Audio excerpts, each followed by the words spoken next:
Eurovision, comment se fait-il que la chanteuse québécoise puisse représenter la France? Cette compétition incontournable est attendue chaque année par les fans de la chanson. Le 13 mai prochain s'organisera la grande finale du concours Eurovision de la chanson. Une occasion pour les téléspectateurs de découvrir qui succédera au groupe ukrainien Kalush, élu grand gagnant en 2022, afin de maximiser ses chances de remporter la compétition. C'est finalement l'artiste québécoise Lazara qui a été sélectionnée pour représenter la France. Une nouvelle qui ne manque pas de faire la fierté de l'artiste, comme évoqué le 12 janvier dernier sur les réseaux sociaux. Le jour J est arrivé. Je suis heureuse de pouvoir enfin vous annoncer que je porterai les couleurs de la France à l'Eurovision. Quand j'étais petite, ma mère me berçait avec l'oiseau et l'enfant de Marie-Myriam. Qui aurait cru qu'aujourd'hui c'était à mon tour d'aller chanter pour ce concours mythique?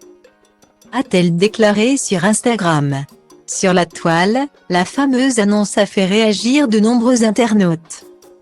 Néanmoins, une question subsiste encore, comment se fait-il qu'une artiste québécoise puisse représenter l'Hexagone?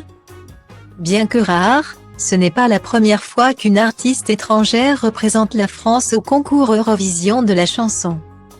Lazara succède d'ailleurs à Natacha Saint-Pierre, elle aussi canadienne, qui avait représenté le pays en 2001. Un fait possible pour l'unique raison que, depuis la création du concours, aucune règle de l'Union européenne de radio-télévision, organisateur officiel de l'Eurovision, n'impose aux pays participants de sélectionner l'un de leurs ressortissants pour les représenter. Pour cette raison, c'est en 1988 que Céline Dion a remporté le concours sous les couleurs de la Suisse. 23 ans plus tôt, c'est France Gall qui soulève la coupe de la victoire pour le Luxembourg. Peut-être que Lazara sera celle qui permettra à la France de remporter son 5e titre,